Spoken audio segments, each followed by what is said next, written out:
বিসমিল্লাহির রহমানির রহিম। তো আজকের ক্লাসটি হলো যে চার্জিং বেজ বিষয়টা কি এবং কীভাবে কাজ করে। তো নর্মাল ফোনে টাইপ বি যে চার্জিং বেজটা আছে সেই চার্জিং বেজের 5টা পিন আছে, 5টা পিনের কাজ কি কি এবং কীভাবে 5টা পিন কাজ করে এর নিয়ে বিস্তারিত আজকে কথা বলবো। তো আপনারা দেখতে পাচ্ছেন আমার কাছে অনেকগুলা চার্জিং বেজ আছে। এই সব বেজগুলাই টাইপ বি, আর টাইপ বি বেজের 5টি পিন থাকে। তো ওই 5টি পিন কি এবং 5টি পিনের নাম কি এবং কাজ কি এই বিষয় নিয়ে আজকে কথা বলবো।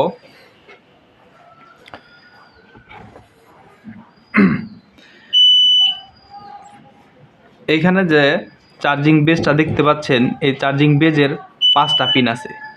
এটা হলো first pin, second pin, third pin, 4 pin, 5 pin.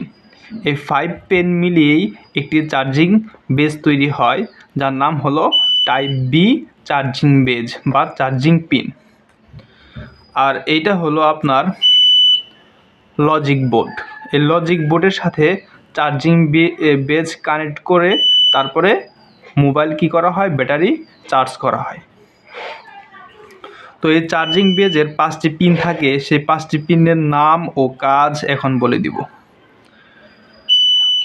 Charging base যখন আমরা এইভাবে ধরি, যদি এটাকে ফার্স্ট পিন হিসাবে কাউন্ট করি, তো ফার্স্ট পিনটার নাম হলো জিএনডি, মানে গ্রাউন্ড বা ব্যাটারির নেগেটিভ পয়েন্ট। তারপরে যে সেকেন্ড পিনটা আছে সেটা হলো ইউএসবি আইডি, এটা হলো ইউএসবি আইডি, এটা হলো নেগেটিভ, এটা হলো ইউএসবি আইডি, মানে যখন ফোন কোনো ডিভাইসের সাথে কানেক্ট করা হবে তখন একটা সিগন্যাল যাবে, এটা হলো ইউএসবি আইডেন্টিফিকেশন পিন 2 নাম্বারটা। 3 নাম্বারটা হলো ইউএসবি ডিপি, যে আমাদের ইউএসবিটা পায় সেটার পজিটিভ লাইন। 4 নাম্বারটা হলো ইউএসবি এমডিএম, 4 নাম্বারটা পিন হলো ইউএসবি ডিএম বা ইউএসবি নেগেটিভ পয়েন্ট। 5 নাম্বারটা হলো বিবি ইউএসবি পজিটিভ, তার মানে পজিটিভ লাইন। এই 5টা পিন মিলেই এই বেজটা কাজ করে থাকে। তো এই বেজটা কীভাবে কাজ করে সেটা বলি।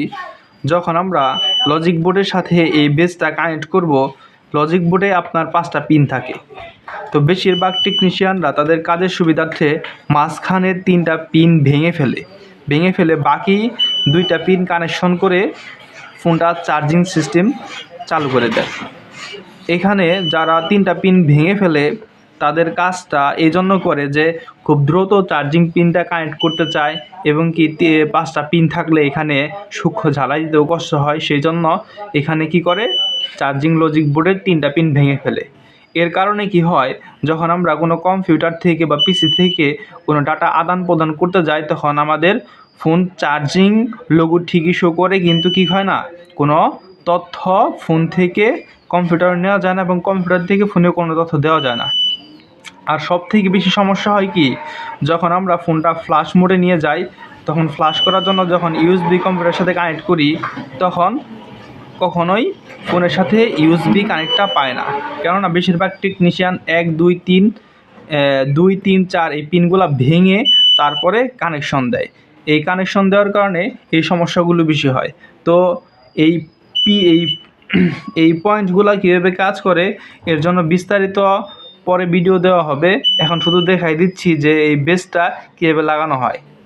তো এটা যখন আমরা এই লজিক বোর্ডের উপরে রাখার পরে দেখব যে আমাদের বেজের কানেক্টর সবগুলা ঠিক আছে কিনা। সবগুলা ঠিক থাকলে আমরা কি করব, প্রথমে ফার্স্ট এটা নেওয়ার পরে এই যে এইখানে যে আপনার রান লাগানো থাকে, যে রানগুলা অনেক আগে লাগানো হয় বা কোম্পানি লাগাই দেয় বা 1 1.5 2 বছর হয়ে যায়, এই পুরানো রানগুলো আমরা একদম রিমুভ করে ফেলবো। কিছু টেকনিশিয়ান আছে, যে সমস্ত টেকনিশিয়ানরা এই রান রিমুভ না করে এই রানের উপরে আবার কি করে লজিক বোর্ড লাগিয়ে দেয় বা বেস লাগিয়ে দেয়। তখন কি সমস্যাটা হয়, কি যে পুরানো রান থাকার কারণে জাম্পারিং করতে বা জয়েন্ট দিতে সমস্যা হয়। এই জন্য সম্পূর্ণ রান রিমুভ করার পরে নতুন রান দিয়ে আমরা কি করব, কানেকশন দেব।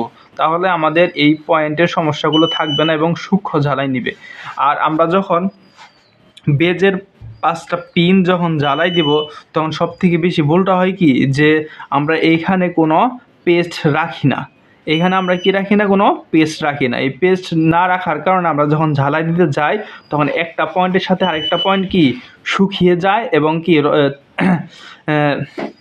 রান শুকিয়ে যাওয়ার কারণে একটার সাথে একটা সংযুক্ত হয়। আর এখানে যখন আমরা পেস্ট বেশি করে নিয়ে রাখবো, তো পেস্ট বেশি রজন পেস্ট যখন বেশি করে নিয়ে রাখবো তখন ঝালাই দিব, তখন কি একটা আরেকটার কি অটোমেটিক পৃথক হয়ে জ্বালাই হবে। আর যদি রজন পেস্ট না দিয়ে শুকনো অবস্থায় জ্বালাই দিতে চাই তাহলে একটা পিনের সাথে আরেকটা পিন কি অবশ্যই সংযুক্ত হয়ে থাকবে। আর এই পিনগুলো আমরা সুন্দরভাবে একদম ক্লিন করব। ক্লিন করার পরে আমরা আবার রান লাগাবো। তারপর আমরা কি ইউএসবি পোর্টটা বা চার্জিং পোর্টটা এখানে কানেক্ট করব। তাছাড়া যদি কানেক্ট করি তাহলে আমাদের এই পিনটা 4টা পিন একসাথে জোড়া লেগে যাবে বা 4টা পিনের লাইন শর্ট হয়ে যাবে। এই জন্য আমরা সবসময় খেয়াল করব কি 4টা পিন যেন শর্ট না হয়।